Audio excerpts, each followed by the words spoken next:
ఎప్పుడూ ఒక్కటే ఆలోచిస్తాట, ఇది నాకు జరిగితే అదొకటే పరీక్ష.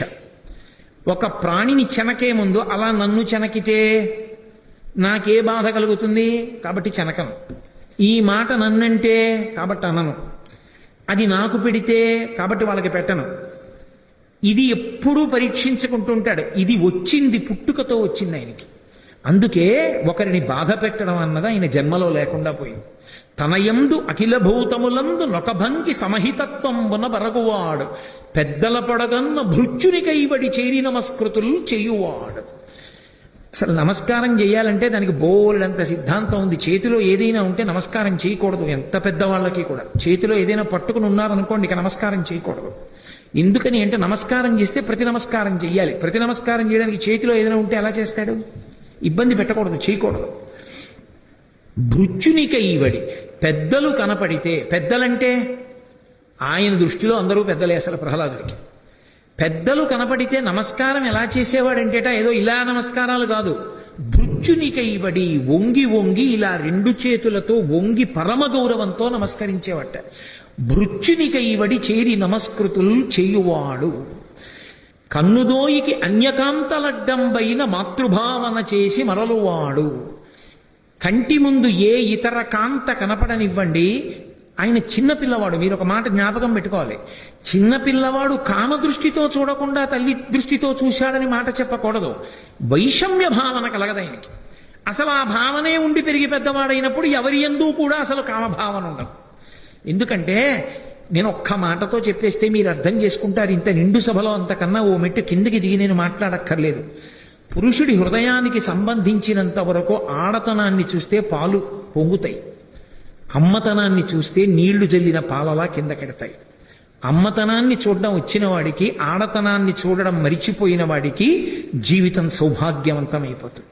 అందరిలో కామాక్షి అమ్మనే చూడగలిగాడు అనుకోండి, అసలు ఆ పాలు పొంగవు. పరమ అమృత దృష్టితో చూస్తాడు తప్ప చూసి పాపం మూట కట్టుకోడు. ప్రహ్లాదుడి అలవాటేమి అంటే, తన తల్లి కాక వేరెవరైనా కనబడితే మా అమ్మ కాదు కదా అన్న భావన ఉండదు. మా అమ్మే, మా అమ్మే అయితే వాళ్ళ బిడ్డలు ఈయనకి ఏమవుతారు? నా సోదరులే.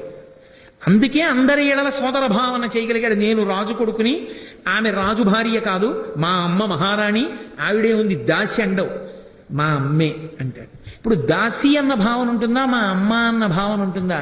ఇప్పుడు దాసిని కూడా దాసిగా మాట్లాడతావా, అమ్మతో మాట్లాడినట్టు మాట్లాడతావా? ఎంత మర్యాదగా ఉంటుంది ఆ మాట. సంస్కారం అవ్వడానికి లోపల గుణం ఉంటుంది. గుణం ఉంటే కానీ సంస్కారం ఏర్పడదు. ఎంత గొప్ప గుణములు ఉన్నవాడో చూడండి. యథార్థానికి ఈ ఒక్క పద్యం చాలు వ్యాఖ్యానం చేయడానికి వారం రోజులు పడుతుంది. కాబట్టి కన్నుదోయికి అన్య కాంతలడ్డంబైన మాతృభావన చేసి మరలువాడు, తల్లిదండ్రుల భంగి దీనవత్సలతను తల్లిదండ్రుల భంగి దీనవత్సలతను దీనుల కావ చింతించువాడు. తల్లిదండ్రుల యొక్క ప్రేమ అంతా ఎక్కడుంటుంది అంటే, వాళ్ళు ఎప్పుడూ ఎవరి గురించి ఆలోచిస్తారంటే, పిల్లలందరిలోకి బలహీనులెవరో వాళ్ళ గురించి ఆలోచిస్తారు. 10 మంది కొడుకులు ఉండనివ్వండి తల్లికి, ఒక్క కొడుక్కి కాలు కొంచెం తోటకూర కాడలా ఉంటుందనుకోండి, ఆ తల్లి చేసే పూజలన్నీ ఎవరి కోసం చేస్తుందంటే, ఒరే వాడి గురించి ఒక్క నమస్కారం చేయండిరా వెళ్ళినప్పుడు అంటుంది. తను రామనామం రాస్తే కళ్ళొత్తుకుని వాడి గురించేనమ్మా నా బెంగ, ఒక కాలు తోటకూర కాళ్ళలా ఉంటుంది, ఏదో పోలియో వచ్చింది వాడే పాపం ఎలా ఉంటాడో అని ఎప్పుడు దీనుడి గురించి ఆలోచిస్తుంది తప్ప, బలవంతుడైన కొడుకులు 9 మంది ఉన్నారు కదా అని తలుచుకు సంతోషపడదు. బలహీనుడి గురించి తలుచుకుని వాడు వృద్ధిలోకి రావాలని ఆవిడ అనేకమైన పనులు చేస్తుంది. ప్రహ్లాదుడు దీనుల ఎడల ప్రేమతో ఉన్నప్పుడు నేను చేస్తున్నానని చెయ్యట. ఇది అత్యంత కీలకమైన విషయం అండి. ఎందుకో తెలుసా? మనిషి పాడైపోవడానికి అవకాశం ఎక్కడుంటుందంటే, నేను వీళ్ళకి ఈ ఉపకారం చేస్తున్నానన్న అహంకారం ఉందనుకోండి మనసులో. ఎవరిల్లో 400 కాలిపోయాయి.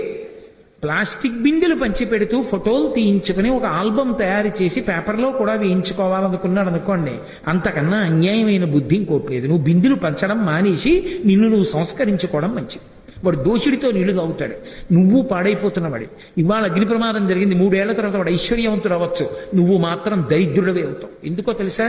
ఉన్నవాడనన్న అహంకారం నీలో ఉంది, అదొక్కటి చాలు పాడు చేయడానికి. ముందు అది వదిలిపెట్టాలి. విష్ణు స్వరూపాన్ని చూసి నన్ను ఉద్ధరించడానికి ఈశ్వరుడిది చేయమన్నాడని చెయ్యాలి తప్ప శ్రియాదేయం బియాదేయం బియాదేయం సిగ్గుతో ఇవ్వాలి తప్ప నేను ఇస్తున్నానని ఇవ్వమని చెప్పలేదు సనాతన ధర్మం. కాబట్టి తల్లిదండ్రులు దీనుడైనటువంటి కొడుకు పట్ల ప్రేమతో ఉండి పెడతారు తప్ప వాడు బలహీనుడు పనికి మాలినవాడు అనరు. ఎవరైనా అన్నారనుకోండి వాళ్ళ కోపం వస్తుంది. ఏంటి మీ అబ్బాయికి పోలియోయా అన్నారనుకోండి తల్లికి చటుక్కున కోపం వస్తుంది. ఏమిటా అడగడం కనపట్టల్లా? ఓ కాలు కొంచెం బలహీనంగా ఉందిగా ఎందుకు మొహం మీద అలా అడగడం ఏంటి? ఆయనకి సంస్కారం లేదా అని 5 నిమిషాలు ఇంకెప్పుడు ఆయన ఇంటికి రానివ్వకండి అంటుంది. బిడ్డకి పోలియో ఉంది, పోలియోయా అలా నడుస్తున్నాడే అన్నాడు ఆయన. ఆవిడ అంగీకరించదు అలా అడిగితే. అంటే ఇంటికొచ్చిన వాళ్ళు అలా అంటే తన బిడ్డ మనసు గాయపడుతుందేమో అని బాధపడుతుంది. వాడికి తెలియకుండా వాడి అభ్యున్నతి కొరకు చేస్తుంది తప్ప వాడు దీనుడని భావనతో ఆవిడ చెయ్యదు. తల్లిదండ్రులు దీనుల పట్ల చేసే దాంట్లో ప్రేమ ఉంటుంది తప్ప వాడు దీనుడు నీ చెయ్యగలిగిన వాణ్ణనేటటువంటి స్థితితో చెయ్యరు. ప్రహ్లాదుడు చేసేటటువంటి ఉపకారాలు అలా ఉంటాయట. సకులయడ సోదర స్థితి జరుపువాడు. స్నేహితులతో మాట్లాడేటప్పుడు నా సోదరుడు నాతో కలిసి పుట్టినవాడన్న భావనతో ఉంటాట. దైవతములంచు గురువుల తలచువాడు. గురువుల వంక చూస్తే సాక్షాత్తు నేను నమస్కారం చేసే దైవమే గురువుగారిగా వచ్చి నడయాడుతోంది అంటట. దైవతములంచు గురువుల తలచువాడు, లీలలందున బొంకులు లేనివాడు, చేసే పనిలో అబద్ధమన్నది లేనివాడు, లలిత మర్యాదుడైన ప్రహ్లాదుడదిపా. ఆ ప్రహ్లాదుడి గొప్పతనం గురించి చెప్పడానికి, ఎప్పుడూ భగవంతుణ్ణి ఎలా తలుచుకుంటూ ఉంటాడన్నది చెప్పడానికి పోతన గారు రచన చేసి ఇచ్చినటువంటి పద్యం అసలు తెలుగు వాంగ్మయంలో మకుటాయమానమైనటువంటి పద్యం ఇచ్చారు. పానీయంబులు త్రాగుచున్ కొడుచుచున్ భాషించుచున్ హాసలీలా నిద్రాదులు చేయుచున్ తిరుగుచున్ లక్షించుచున్ సంతత శ్రీనారాయణ పాద పద్మయుగళీ చింతామృతాస్వాద సంధానుండై మరచంచురారిసుతుడే తద్విశ్వమున్ భూవరా అన్నారు. భగవంతుణ్ణి ఎప్పుడు తలుచుకుంటాడు ప్రహ్లాదుడు అన్నారు. తలుచుకోవడానికి ఒక సమయం, ఓ పూజామందిరం అలాంటివి అక్కర్లేదు ప్రహ్లాదుడికి. ఈ ప్రపంచమే పూజామందిరం. ఎప్పుడూ ఈశ్వరుడు గుర్తొస్తుంటాడు. ప్రపంచాన్ని మర్చిపోయాడు, ఈశ్వరుడు గుర్తులో ఉండిపోయాడు. ఎలా అన్నారు? పానీయంబులు త్రాగుచున్ కొడుచుచున్ భాషించుచున్ హాసలీలా నిద్రాదులు చేయుచున్ తిరుగుచున్ లక్షించుచున్. పానీయంబులు త్రాగుచున్, మంచినీళ్లు తాగుతుంటే భగవంతుడు గుర్తొస్తుంటట. అలా ఎలా ఎందుకు గుర్తొస్తాడండి అంటే, దీని లోపల నీళ్లు అయిపోయాయని నీకేం తెలుసు? ఓవర్ హెడ్ వాటర్ ట్యాంక్ లో నీళ్లు అయిపోయాయని తెలుసు, భూమిలో నీళ్లు తగ్గిపోయాయి, మోటార్ కొంచెం కిందకి ఎంచుకోవాలని తెలుసు. నీలో నీళ్లు అయిపోయాయని నీకు తెలుసా? తెలియదు. నీళ్లు అయిపోయాయన్న విషయం తెలుసుకోకుండా కూర్చుంటే స్పృహ తప్పి పడిపోతావు. కానీ ఉరే ఈ పిండాండంలో నీళ్లు అయిపోయాయిరా, ఇందులో నీళ్లు పొయ్యిరా అని పరమేశ్వరుడు దాహం రూపంలో చెప్తున్నాడు. ఈశ్వర నీళ్లు పొయ్యమని నాకు దాహం రూపంలో మీరు చెప్పి ఉండకపోతే ఏమైపోయి ఉండేది ఈ శరీరం? సరే, ఈ పరమేశ్వరుడు ఈ శరీరాన్ని ఇలా నిర్మాణం చేసేటప్పుడు పొట్ట పైకి తల మధ్యలోకి పెట్టాడు అనుకోండి, ఎలా పోస్తారు గబగబా నీళ్లు? ఆయన దీన్ని నిర్మాణం చేసింది విశ్వకర్మ మనుస్పష్టాస్తవిష్టస్త విరోధ్రువ. మనం నిర్మించుకున్నాం ఏమిటి? ఆయన ఇష్టం. ఆయన తలకాయ ఇక్కడ పెట్టి పొట్ట ఇక్కడ పెట్టాడు అనుకోండి, ఎలా ఎక్కుతుంది నీరు పైకి? ఎన్నాళ్ళు పడుతుంది దాహం వేస్తే నీళ్లు ఎక్కించడానికి? ఎంత కష్టం. వీడు కొంతసేపు శీర్షాసనం వేసి కడుపులో నీళ్లు పోసి కిందకి ఎక్కించాలి. ఆ తర్వాత ఇలా నించుంటే మళ్ళీ ఆ నీళ్ళన్నీ కిందకొచ్చి నోట్లోంచి బయటకు వస్తాయి. ఎంత కష్టం జీవితం. ఈశ్వర తొందరగా నీళ్లు తాగకపోతే బతకలేరని నీరు పల్లానికి ఎడుతుందని నోరు పైన పెట్టి కడుపు కింద పెట్టావా? ఏమి అద్భుతమయ్యా! ఈశ్వర అన్నం తింటే నవలాలి, గుటక వెయ్యాలి, గబగబా తింటే పలకమారుతుంది. అదే మంచినీళ్ళైతే దాహం వేస్తే గబగబా తాగకపోతే ప్రాణాలు నిలబడవు. కాబట్టి చకచకా తాగడానికి వీలుగా నీటికి ప్రవాహ శక్తిని ఏర్పాటు చేశావా? ఇన్నిటిని చేసి నన్ను రక్షించావా? గుక్కెడు నీళ్లు తాగితే ఆయనకి ఇంత గుర్తొచ్చేదిట భగవంతుడి గురించి. ఇంకా నేను తగ్గిస్తున్నా, పూర్తి చెయ్యాలిగా ప్రహ్లాదోపాఖ్యాన. కాబట్టి పానీయంబులు త్రాగుచున్ కుడుచుచున్, తింటుంటే ఈశ్వరుడే గుర్తొచ్చేవట. తినడం అంటే ఎన్నో తింటాం. జంతికలు తింటాం, చెగోడీలు తింటాం, కూర తింటాం, పచ్చడి తింటాం, పప్పు తింటాం. ఇంత మెత్తటి నోట్లో ఇంత కఠినమైనటువంటి దంతపంక్తిని ఏర్పాటు చేసి ఈ 2 దంతపంక్తులు ఇలా కలుసుకున్నప్పుడు దాని మధ్యలోకి వెళ్ళిన పదార్థం పిండి కింద నలిగిపోయేటట్టు పెట్టి ఎముకలు లేకుండా ఉన్న మెత్తటి నాలుక లాలాజనం ఊరుతూ రసాంకురముల చేత రుచిని గ్రహిస్తూ ఇలా తోస్తూ ఉంటే అన్నాన్ని నవ్వులుతూ ఇక్కడ మళ్ళీ ఆ లాలాజనంలో ఉన్న మ్యూకస్సు టైలిన్ వలన జిగురు పట్టి కంఠంలోంచి ముద్ద లోపలికి జారిపోయి అమాశయపాకమై అక్కడ ఉన్న జీర్ణ వ్యవస్థ నుండి విడుదలైనటువంటి అనేకమైన రసాయనములతో కలిసి జీర్ణమై రక్తంగా మారేటటువంటి వ్యవస్థని ఈశ్వరుడు ఏర్పాటు నోటిలో పెట్టి ఉండకపోతే పదార్థాన్ని ఎలా తిని రుచిని చూసి అనుభవించి ఉండేవాడివి. ఈశ్వర ఎంత గొప్పగా పెట్టావు. బయట కాయ పెట్టావా, అగ్ని పెట్టావా, నీళ్లు పెట్టావా, దీన్ని ఉడికించావా, మెత్తటి దాన్ని నోట్లో పెట్టుకుంటే రుచి పెట్టావా, అన్నిటిలో భోగం ఇచ్చావా. ఈశ్వరా నీకు నమస్కారం పెట్టకుండా ఎలా ఉండగలను? తినేటప్పుడు గోవిందా గోవిందా అని ఒక్క 10 మాటలు అనకుండా నేను ఎలా తినగలను? కృతజ్ఞుణ్ణైపోను. ఏ అగ్నిహోత్రుడు మా ఇంటి పాచకుడా, ఏ వంటవాడా, ఎవరి కోసం వండుతున్నాడు? ఈశ్వర శాసనాన్ని అనుసరించి వండుతున్నాడు. హవ్యం వహతి దేవానాం కవ్యం కవ్యాసినామపి పాకంచ కురుతే వహ్ని శంకర శైవ శాసనాత్ అంటాడు వ్యాసుడు లింగపురాణంలో. పరమేశ్వరుడి ఆజ్ఞ మేరకి అగ్నిహోత్రుడు ప్రతి ఇంట్లో వంట చేస్తున్నాడు. లేకపోతే ఆయన కర్మ మన ఇంటికి వచ్చి వంట చేయడానికి ఇల్లు కాల్చేయగలిగిన వాడు వంట చేసి పెట్టడం ఎందుకు అంటే ఆయన శాసనం, ఆయన ఉడికించి పెడుతున్నాడు. ఈశ్వర ఎంత అనుగ్రహం.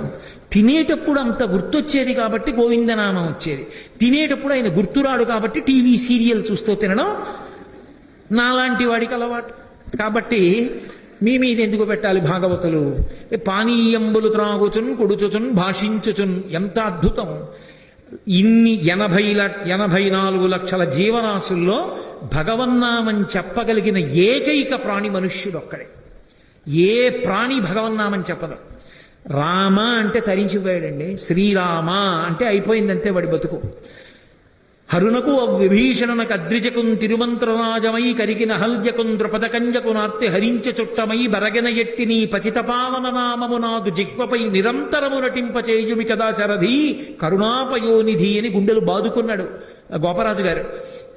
ఆ రామనామం నా నాలుక మీద నర్తించేటట్టు చెయ్యవయ్యా అని అడిగాడు. పవి పుష్పంబగు అగ్ని మంచగు ఆకూపారం భూమిస్థలంబగు శత్రుండతిమిత్రుడవు విషము దివ్యాహారమౌ నిన్నగా అవనీమండలి లోపలన్ శివ శివేచ్ఛాభాషణోల్లాసకిన్ శివానీ నామము సర్వవస్యకరమౌ శ్రీకాళహస్తీశ్వర అని ధూర్జటి. ఆ శివనామం నా నాలుక మీద నర్తించేటట్టు చెయ్యమని ధూర్జటి అడిగాడు. నేను పలుకుతానంటే పలికేది కాదు. ఆ భక్తి అబ్బితే నాలుక మీద భగవన్నామం నర్తిస్తుంది. భగవన్నామ పలికినటువంటి కారణం చేత పాపములను కాల్చుకోగలిగినటువంటి శక్తి కలిగిన ఏకైక ప్రాణి మనుష్యుడొక్కడే. ఏమీ ఉపకారం చెయ్యక్కర్లేదు. ఒక్క మాట చేత చచ్చిపోయే వాళ్ళని బతికించచ్చు. సుందరకాండలో స్వామి హనుమ సీతమ్మ తల్లి ఉరిపోసుకుంటుంటే ఏమి చూపించి రక్షించారు? కేవలం ఒక్క మాట. ఆయన ఆఖరణ రామచంద్రమూర్తి దగ్గరికి వెడితే పతోమయావగ్బిదధీన భాషిత శివాభిరిష్టాభిరభిప్రసాదిత జగామ శాంతిం మమ మైథిలాత్మజ అని నేను కేవలముగా నా మాటల చేత సీతమ్మ తల్లి యొక్క శోకాన్ని పోగొట్టి మళ్ళీ బ్రతికేటట్టుగా చేశానన్నారు. నీకున్న మాటతో చచ్చిపోయేవాణ్ణి బ్రతికించచ్చు, నీకున్న మాటతోటే బతికున్నవాణ్ణి చచ్చిపోయేటట్టు చేయొచ్చు. కాబట్టి మనుష్యునికి ఒక్కనికే ఆ మాట ఉన్నది. ఆ మాట ఉన్నటువంటి ప్రాణిగా పుట్టినటువంటి మనుష్యుడు ఎంత అదృష్టవంతుడు. మాట మాట్లాడే ముందు ఈశ్వరా ఎవరికీ లేదు ఈ అదృష్టం నాకుందని పొంగిపోతూ భగవంతుణ్ణి స్మరించి మాట్లాడేవాట. అందుకని పానీయంబులు త్రాగుచున్ కుడుచుచున్ భాషించుచున్ హాసలీలా నిద్రాదులు చేయుచున్ తిరుగుచున్ లక్షించుచున్ ఇలా ఒక్కొక్క దానికి వ్యాఖ్యానం చేస్తే ఎప్పటికవుతుంది. సంతత శ్రీనారాయణ పాద పద్మజుగళీ చింతామృతాస్వాద సంధానుండై మరచంచురారిసుతుడే తద్విశ్వమున్ భూవరా. ఎప్పుడు శ్రీమన్నారాయణుని యొక్క పాద పంకజము నుండి స్రవించేటటువంటి మందారమ కరందపానం చెయ్యడంలో మత్తెక్కిపోయినటువంటి హృదయము కలిగిన ప్రహ్లాదుడు ఆ భగవంతుణ్ణే స్మరిస్తూ విశ్వాన్నే మరిచిపోయాట. మనం విశ్వాన్ని అనుభవిస్తూ భగవంతుణ్ణి మరిచిపోతాం. అది తేడా. అలా పెరిగి పెద్దవాడవుతున్నటువంటి ప్రహ్లాదుణ్ణి చూసి హిరణ్యకశిపుడు నొచ్చుకున్నాడు. మీకు తెలియని కథ కాదు, అందుకని కొంత భాగాన్ని నేను సంక్షిప్తం చేస్తున్నాను. ఏమిరా ఇలాంటి కొడుకు పుట్టాడు, నేను 3 లోకాలు గెలిచాను, ఇంతమందిని బాధ పెడతాను, ఇంతమంది యజ్ఞం చేస్తే హవిస్సు ఇవ్వాలంటాను, వీడేమిటి భక్తి అంటాడు, అలా కూర్చుంటాడు, ఏమి మాట్లాడు. ఆయన మాట్లాడకుండా కూర్చున్నాడంటే మౌనంలో భగవంతుడిని అనుభవిస్తాడు. అది కంటకింపుగా అనిపించింది హిరణ్యకశిపుడికి. ఎలా ఈ పిల్లవాడు బాగుపడతాడని బెంగబెట్టుకున్నాడు. చండు అమర్కుడు అని శుక్రాచార్యుల వారి కొడుకులు. శుక్రాచార్యుల వారు గురువు గారు రాక్షస వంశానికి అంతటికీ కూడా. గురుపుత్రులు గురువులే శాస్త్రంలో. అందుకని చండుణ్ణి అమర్కుణ్ణి పిలిచి ఈ పిల్లవాడికి విద్యాభ్యాసం చేయించండి అన్నాడు. తీసుకెళ్లారు. పాపం వాళ్ళు చెప్పగలిగినటువంటి శాస్త్రాలన్నీ చెప్తున్నారు. వాళ్ళు చెప్పేవన్నీ వాళ్ళు చెప్తారంటే వాళ్ళు చెప్పేటటువంటి పాఠాలన్నీ ఏముంటాయి? హిరణ్యకశిపుడు సంతోషించే పాఠాలు ఉంటాయి. లేకపోతే ఆయన సంతోషించిన ప్రభుత్వం ఒప్పుకొని పాఠాలు పాఠశాలల్లో ఏం చెప్తారు? వాళ్ళు ఒప్పుకున్నవేగా చెప్పాలి. ఎప్పుడూ అంతే, అప్పుడు అంతే. హిరణ్యకశిపుడు ఏం కోరుకున్నాడో అవే పాఠాలు పాఠ్యాంశాలుగా ఉన్నాయి. అవే చదువు చెప్తున్నారు గురువుగారు. అంతకన్నా ఇంకోటి చెప్పకూడదుగా మరి. అందుకని గురువుగారు అవే చెప్తున్నారు. ఈయన ప్రహ్లాదుడు ఎప్పకిది వారు చెప్పిన అప్పకిదిన్ చదువు కాని తానిట్టిట్టని ఆక్షేపింపడు తానన్ని నిరూపించిన విద్యలనుచు నిరూఢమనీషం. ఈ విద్యలన్నీ పనికి మారినవి, మా నాన్న మార్చేశాడు, ఇవి చదువుకోకూడదు, ఇలా బ్రతకూడదని తాను తెలుసుకున్నప్పటికీ కూడా తన గురువులు పాఠాన్ని ఎలా చెప్తున్నారో అలాగే తాను నేర్చుకుని గురువుల్ని గౌరవించాడు తప్ప గురువుల ముందు నిలబడి ధిక్కరించి మీరిలా పాఠం చెప్పకూడదని మాత్రం గద్దించి ఎన్నడూ మాట్లాడలేదు. ఆయనకున్న గురుభక్తి అటువంటి. సరే, కొన్నాళ్ళు అయిపోయిన తర్వాత హిరణ్యకశిపుడికి కోరిక పుట్టింది. అబ్బో, చాలా కాలం చదువుకున్నాడు నా కొడుకు, నేను వినాలి, ఏం నేర్చుకున్నాడో ఒకసారి తీసుకురండి అన్నాడు. లీలావతి దగ్గరికి తీసుకెళ్లారు. లీలావతి సంతోషించింది. ఆ కొడుకుని తీసుకొచ్చారు, తండ్రి దగ్గర నించోపెట్టారు. కొడుకుని చూసేటప్పటికీ ముందు పుత్రవ్యామోహమే, ముందు ప్రేమే. ఆ కొడుకుని చూసి అన్నాడు, అనుదిన సంతోషణములు జనిత శ్రమతాప దుఃఖ సంశోషణములు తనయుల సంభాషణములు జనకులకు కర్ణయుగళి సద్భూషణములు అన్నాడు. బా, ఎంత పెద్ద మాట చెప్పాడు. అనుదిన సంతోషణములు. పిల్లలు పుట్టి చిన్ని మాటలు, వాళ్ళకేం పెద్ద మాట్లాడడం వచ్చా ఏమి? అన్నీ ఈయనే అన్వయం చేసేసుకుంటాడు. పెద్దవాళ్ళు ఎంత పిల్లలైపోతారంటే మనవడి దగ్గరికి వెళ్ళి ఆ మనవడిని ఎత్తుకుని ఏవిరా అస్తమానం తిక్క పెడుతుంటాడు కాబట్టి తిక్కనా అని పిలుస్తాడు తాతగారు. కాసేపు పొద్దున్న సంతోషంగా, ఏమి తిక్కనా, రాత్రి విరాట పర్వం ఆంధ్రీకరించావా అన్నాడు. అంటే మనవడు ఓ అన్నాడు. అమ్మో, చూసావే, రాత్రి విరాట పర్వం ఆంధ్రీకరించట్టే వీడు అంటాడు. వాడు ఏమంటే దానికి అన్వయం చేసుకుని పొంగిపోతుంటాడు. ఆ పొంగిపోయేటట్టు సంతోషపడేటట్టు ఉంటాయి పిల్లల మాటలు. అందులో కొడుకు మాటలు తండ్రికి మరీ సంతోషం. అనుదిన సంతోషణములు. వాడికి ఒక్కొక్క మాట వస్తుంటే ఉంగా తాత నాన్న అంటున్నాడు అనుకోండి, 10 మాటలు చెప్పించుకుని పొంగిపోతాడు. ఆ మాట ఏమి ఇంతకుముందు వినలేదా ఏమి అంటే కొడుకు ఆ మాట అంటే సంతోషం. అనుదిన సంతోషణములు జనిత శ్రమ తాప దుఃఖ సంశోషణములు. ఎంత కార్యాలయంలో అలిసిపోయి ఇంటికి వెళ్ళనివ్వండి, కొడుకు బుడిబుడి అడుగులు వేసుకుంటూ వచ్చి నాన్న నాన్న అన్నాడు అనుకోండి, అంత అలసట పోయిదా నాన్న అని ఒళ్ళో కూర్చోబెట్టుకుని ముద్దులు పెట్టేసుకుని మురిసిపోతాడు. జనిత శ్రమ తాప దుఃఖ సంశోషణములు తనయుల సంభాషణములు జనకులకు కర్ణయుగళి సద్భూషణములు. తండ్రి చెవులకి ఏ ఆభరణాలు పెట్టుకోకపోయినా కొడుకులు మాట్లాడుతున్నటువంటి వచ్చి రాని మాటలు విన్నప్పుడు కలిగిన సంతోషంతో కూడిన పులకాంకురములే ఆ తండ్రి యొక్క చెవులకు పెట్టుకున్నటువంటి అద్భుతమైన ఆభరణములు. కాబట్టి నాన్న, నీ మాటలు వినాలనుందిరా, గురువుగారు చెప్పారు కదా, ఏం నేర్చుకున్నావో ఏది ఒక్క పద్యం చెప్పుదా అన్నాడు. దగ్గరికి తీసుకున్నాడు, తొడ మీద కూర్చోబెట్టుకున్నాడు, బుగ్గలు పుణికాడు. ఏది ఒక్క పద్యం చెప్పు అన్నాడు. వెంటనే ఆయన అన్నాడు, నానా, ఎల్ల శరీరధారులకు ఇళ్లను చీకటి లూతి లోపలం తెళ్ళక వీరు నేనునవతి భ్రమణంబన భిన్నులై ప్రవర్తిల్లక సర్వమున్నాతని దివ్య కళామయమంచు విష్ణునందుల్లము తీర్చితారడవి నుండుట మేలు నిశాచరగ్రణి అన్నాడు. నానా అనలేదు, నిశాచరగ్రణి, చీకట్లో తిరిగే వాళ్ళకి నాయకుడా అని పిలిచాడు. ఓ నిశాచరగ్రణి, ఈ ఎల్ల శరీరధారులకు ఇళ్లను చీకటి నీతి లోపలం త్రెళ్ళక, ప్రతివాడు తన శరీరాన్ని చూపించుకుని ఇదే నేను అనుకున్నప్పుడు ఇది నేనంటే అది నువ్వు అంటుంది. ఇలా వేలెడుతుంది. నువ్వు నేను ఈ రెండూ వస్తే ఆ మధ్యలోకి కావలసినంత అజ్ఞానం వస్తుంది. నువ్వు వేరు నేను వేరు, కాబట్టి నువ్వు ఏమైపోయినా అక్కర్లేదు, నేను బాగుంటే చాలు. కాబట్టి వాడు అలా లేస్తే వీడు ఆ సీట్లో కూర్చుని వాడు మళ్ళీ తిరిగి వస్తే మీరు చెప్పేళ్ళలేదు కదా అంటాడు. ఎంతైనా గొడవ చేశారు. రైళ్లలో చూడండి ఎంత అల్లరి ఉంటుందో. కాబట్టి ఆ నువ్వు నేను మధ్యలో ఉంది నాన్న అల్లరి. ఈ నువ్వు అండం మానేసి ఇందులో ఉన్న నేను అందులో ఉన్న నేను ఒక్కటే నేను అని అంటే నాన్న అసలు ఎంత మారిపోతుందో ఆలోచించు. ఈ అజ్ఞానం పోవాలి నాన్న, ఈ అజ్ఞానం పోవాలంటే శ్రీహరిని మనసులో స్మరిస్తూ ఉండాలి అన్నాడు. ఆశ్చర్యపోయాడు తండ్రి. ఏమిట్రా ఈ మాటలు? నాకున్ చూడక చోద్యమయ్యడిదిగా నా తండ్రి, నీకున్ ఏకాంతంబున భర్గవుల్ పలికిరో ఈ దానవ శ్రేణికిన్ వైకుంఠుండు కృతాపరాధుడతనిన్ శ్లోకింప నీకేటికిన్ అన్నాడు. ఏవిరా, ఎవరు చెప్పారా నీకు ఈ మాటలు? అసలు ఇలాంటి మాటలు మాట్లాడచ్చా మన వంశంలో పుట్టినవాడు? నాకుంచూడగ చోద్యమయ్యడిదిగా నా తండ్రి, ఈ బుద్ధి నీకుంతా లోపలతోచనో, పరులు దుర్నీతుల్ పఠింపించిరో, ఏకాంతంబున భర్గవుల్ పలికిరో, ఈ దానవ శ్రేణికిన్ వైకుంఠుండు కృపాపరాధుడు అతనిని శ్లోకింప నీకేటికిన్. ఎరా, ఎవరైనా పక్కకి తీసుకెళ్లి నీకు నేర్పుతున్నారా ఇలాంటి విద్యలు? లేకపోతే నీ బుద్ధిలోనే తోచిందా ఇలాంటి ఆలోచన? అక్కడతో పోలేదు ఆయన అనుమానం. కొంప తీసి గురువుగారు ఏమైనా రహస్యంగా తీసుకెళ్లి నీకేమైనా నేర్పారా ఇలాంటివి? గురువు మీద కూడా అనుమానమే. ఏకాంతంబున భర్గవుల్ పలికిరో, ఈ దానవ శ్రేణికిన్ వైకుంఠుండు కృతాపరాధుడు. ఆ వైకుంఠవాసుడైనటువంటి నారాయణుడున్నాడే, అపచారం చేశాడు రాక్షస వంశానికి. ఆయన్ని పొగడడానికి వీల్లేదు. ఆయన్ని పొగడతానంటావేరా? తప్పు, ఆ మాట ఎత్తద్దు అన్నాడు. అంటే తండ్రి వంక చూసి కొడుకు అన్నాడు, నాన్న ఆయన పేరు ఎత్తద్దు, పేరెత్తద్దంటావు.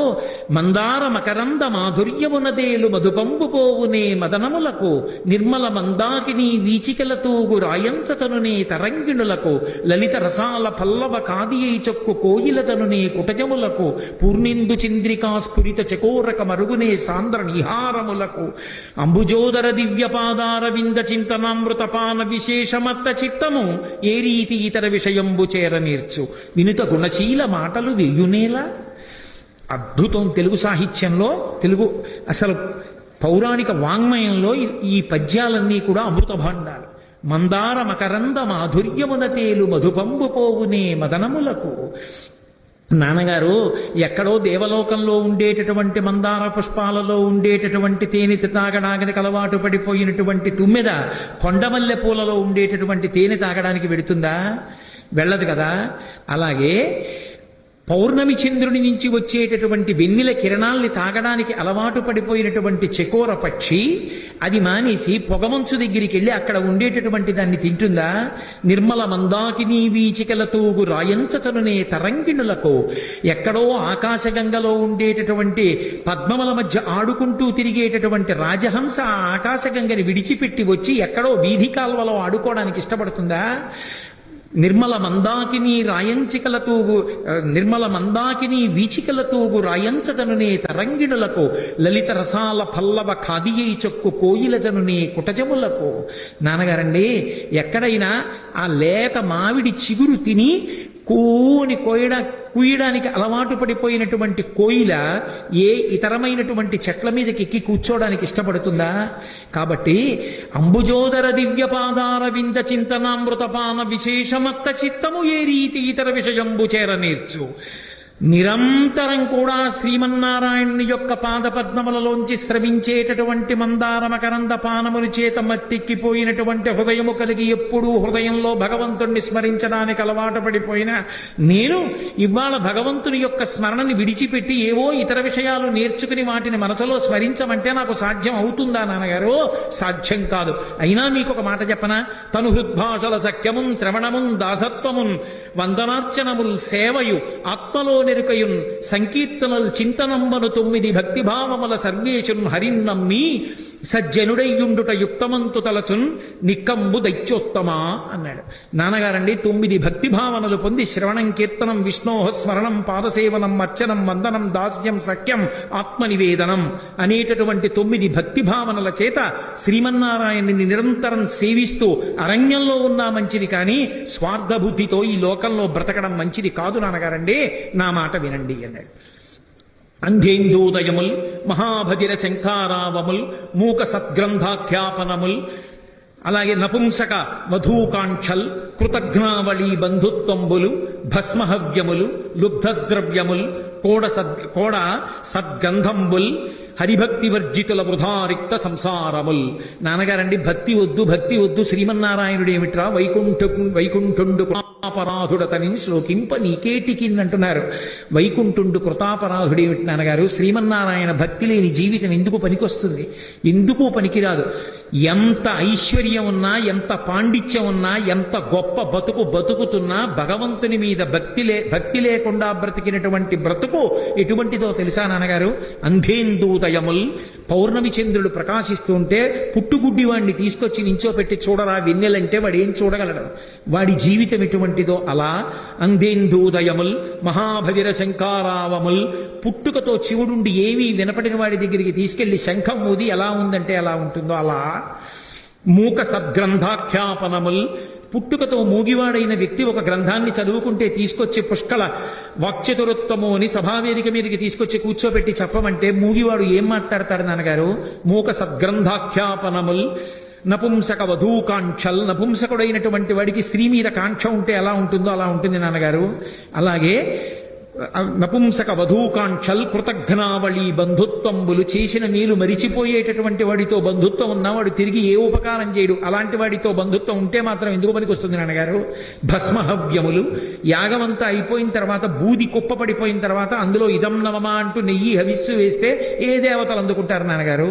భస్మహవ్యములు లుబ్ధద్రవ్యములు ఎవ్వరికి ఓ రూపాయి కాసు పెట్టిన వాడి దగ్గర ఎంత ఐశ్వర్యం ఉంటే మాత్రం ఎవరికి పనికి వస్తుందండి?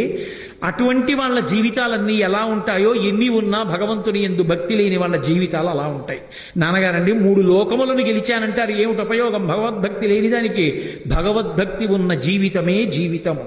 కాబట్టి కంజాక్షునకు గాని కాయంబు కాయమే పవన గుంభిత చర్మ భస్త్రికాక వైకుంఠుపగడని వక్త్రంబు వక్త్రమే ఢమఢమధ్వనితోడి ఢక్కకాగా హరి పూజనము లేని హస్తంబు హస్తమే తరుశాఖ నిర్మిత దర్వికాక కమలేశ చూడని కన్నులు కన్నులే తనుగుడ్యజాల రంధ్రములు కాక విష్ణుభక్తి లేని విబుధుండు విబుధుడే పాదయుగము తోడి పశువుగాక.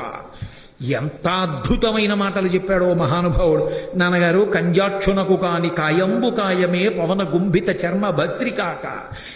భగవంతుని యందు భక్తి లేకుండా ఉన్నటువంటి వాడి యొక్క శరీరం గాలి నిండిన తోలు తిత్తి, నోటి వెంట శ్రీమన్నారాయణుని మాట రాకుండా భగవంతుని భక్తి లేకుండా మాట్లాడేటటువంటి నోరు ఢమఢమ మోగేటటువంటి ఢక్క. ఈ చెయ్యి శ్రీమన్నారాయణుని యొక్క పాదార విందములను అర్చించడానికి పనికి రాకపోతే అది తలుపుకు పెట్టిన గడియ నాన్నగారండి. ఈ కన్నులతో పరమేశ్వరుణ్ణి చూసి సంతోషించకపోతే గోడలకి పెట్టిన కిటికీలు ఎటువంటివో ఈ తలకి ఉన్న కళ్ళు అటువంటివి. భగవంతునికి నమస్కరించినటువంటి తల ఎందుకు నాన్నగారు? కాబట్టి కమలాక్షునర్చించు కరములు కరములు శ్రీనాథు వర్ణించు జిహ్మ జిహ్మ సురరక్షకుని చూచు చుట్కులు చుట్కులు శేషసాయికి మ్రొక్కు శిరము శిరము విష్ణు నాకర్ణించు వీనులు వీనులు మధువైరిద విలిన మనము మనము భగవంతు వలగును పదములు పదములు పురుషోత్తముని మీది బుద్ధి బుద్ధి దేవదేవుని చింతించు దినము దినము చక్రహస్తుని ప్రకటించు చదువు చదువు కుంభినీదవు చెప్పెడి గురుడు గురుడు తండ్రి హరిజేరుమని ఎడి తండ్రి తండ్రి అన్నాడు నాన్నగారండి. కమలాక్షునర్చించు కరములు కరములు, ఆ భగవంతుణ్ణి అర్చించిన చేతులు చేతులు, కరములు కరములు శ్రీనాథు వర్ణించు జిహ్వ జిహ్వ. ఆ మహానుభావుడైనటువంటి లక్ష్మీపతి శ్రీహప్పతి ఆ స్వామిని కీర్తించినటువంటి నోరు ఏదుందో ఆ నోరు నోరు, ఆయన దగ్గర వంగి నమస్కరించిన తల ఏదుందో ఆ తల తల, ఆయనకి ప్రదక్షిణం చేసిన కాళ్ళు ఏ ఉన్నాయో ఆ కాళ్ళు కాళ్ళు. ఏ తండ్రి ఆయన్ని చేరుకోరా అని చెప్తాడో ఆ తండ్రి తండ్రి. ఏ రోజు భగవంతుణ్ణి స్మరించామో ఆ రోజు బ్రతికిన రోజు. ఏ గురువు గారు భగవద్భక్తిని బోధ చేశాడో ఆయన గురువు.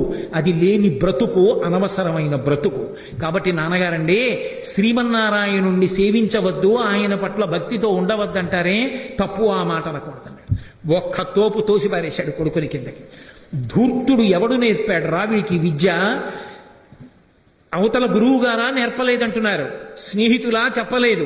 వజ్జలు నేర్పని ఈమది మజ్జాతుడవైన నీకు మరియవ్వరి చేను జానమయ్య బాలక తజ్జనులం పేరు కొనుము తగనామ్రోలం.